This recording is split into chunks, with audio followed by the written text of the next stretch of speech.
మీలో ఎవరికైనా సరే క్రికెటర్ అవ్వాలి అనుకుంటే వాడికి కాన్ఫిడెన్స్ ఏ లెవెల్లో ఉండాలి భయ్యా అని కనుక నువ్వు అడిగితే ఫస్ట్ నేను వీరేంద్ర సెహ్వాగ్ని చూపిస్తాను.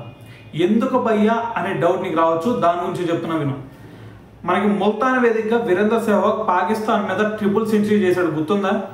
ఆ మ్యాచ్లో 85 రన్స్ దగ్గర ఉన్నప్పుడు లంచ్ బ్రేక్ అవుట్ వచ్చింది.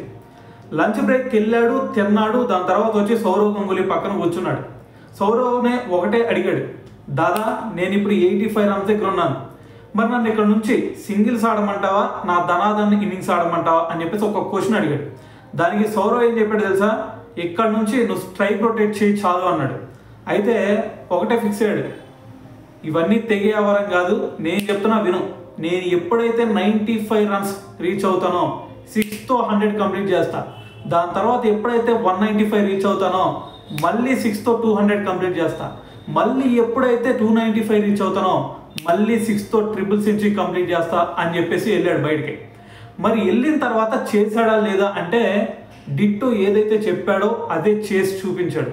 మరి ఇక్కడ 295 దగ్గర ఉన్నప్పుడు పాకిస్తాన్ ముందుగానే పసిగట్టింది, ఇతను 6తోనే ట్రిపుల్ సెంచరీ కంప్లీట్ చేస్తాడు అని చెప్పేసి మొత్తం కూడా 4 ఫీల్డర్స్ని పెట్టింది. ఎక్కడ డీప్ స్క్వేర్ లెగ్ ఒకటి, డీప్ మిడ్ వికెట్ ఒకటి, దాని తర్వాత లాంగ్ ఆన్ ఒకటి, లాంగ్ ఆఫ్ ఒకటి, మొత్తం 4 ప్లేసుల్లో 4 ఫీల్డర్స్ని పెట్టినా సరే ఎవడు ఎక్కడుంటే నాకేంది, నా షాట్లో ఏదైనా సరే లోపం ఉంటే మాత్రమే నేను అవుట్ అవుతాను, అప్పటి వరకు నన్ను అవుట్ చేసే దమ్ము ఎవరికి కూడా లేదు అని చెప్పేసి 295 దగ్గర ఉన్నప్పుడు 6తో ట్రిపుల్ సెంచరీ కంప్లీట్ చేశాడు.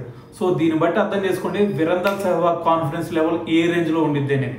సో ఎవడైనా సరే క్రికెటర్ అవ్వాలి అనుకుంటే ఈ రేంజ్ ఆఫ్ కాన్ఫిడెన్స్ ఉంటే మాత్రమే ఆ రేంజ్ ఆఫ్ గోల్ పెట్టుకోండి.